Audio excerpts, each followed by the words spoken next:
Alright, so today we're going to repair this broken copper line on this propane tank. A little backstory. We've been clearing this stuff out a little bit at a time and burning it right there on that stump because we want to get rid of that stump. Right, so we thought burning it would help. Probably will. In the middle of that fire, there being a pretty big fire on there, and us clearing stuff over here, my son or I, I'm not going to tell you which one, did something to cut that pipe, and it started hissing, and it was scary. We thought maybe we were going to blow up the whole neighborhood. So what we did is we just opened this thing up here and turned it off there, right here. Turned it all the way off so that no more propane was going to be leaking.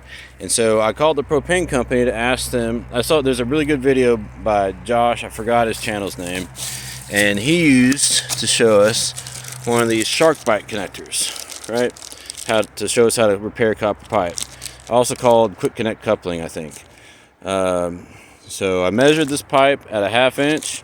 This looks bigger than a 1/2 inch, but it's probably just, optical illusion. And so the propane company said that yes, that would be fine for an outside line. And so we're about to get started. All right, the first thing we need to do is remove the damaged pipe. So there's you see that how the bend kind of starts around in here. So we're gonna take out this piece from here to here, and I wasn't sure how much room I had, even though I looked at it before I went to Ace Hardware. So I got a really small cutter. So tighten it down until it's tight.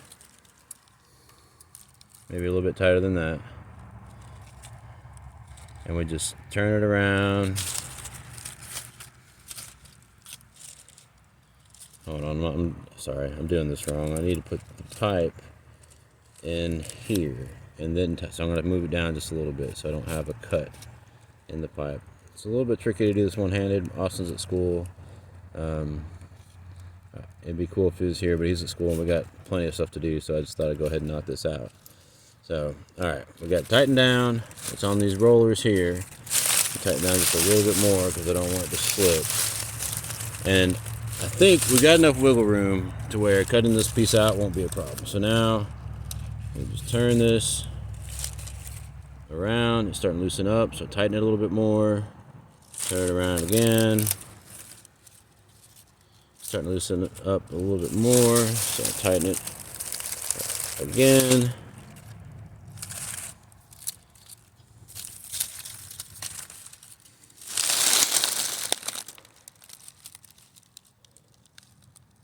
Okay, it looks like these rollers are causing a crease on there. This is what Josh did. He had a different tool. He just kept turning it, tightening it.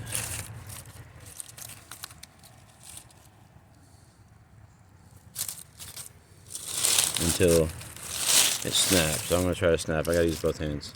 Did not snap it. I'm just continuing to turn this. There it goes. Alright, so that's loose.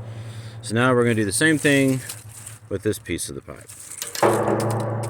Again, we want to put the cutter before any bend or deformity in the pipe. So we have, a good place to cut it. And you saw me do the first one, so I'm going to keep doing this one. I'm just going to turn it, tighten it until it snaps off itself. Okay, so now we have two freshly cut off, well-shaped pieces of copper pipe. We're going to take the shark bite fitting. Okay, so I got the wrong side. I measured this at a 1/2 inch. But this is way too big. So I got to figure out how I measured this wrong. And because it looks bigger than a 1/2 inch, right? So not sure. So I just got to go back to the store and figure out what size to actually get. So actually, I have this piece of pipe that I just cut off. I'm taking this to the store. Okay, so we went back to the store, took this pipe with me, held it up against this fitting. It's 3/8. So now we just slide it on both sides. And I got to push it in there tight, which is going to take both hands. Alright, so I just push this in with both hands until it snapped. Try to pull on it, it won't come out. So there we're done. So what happened, right? Trying to figure out how I measured a 1/2 inch and it was 3/8. I think what happened is I was looking at the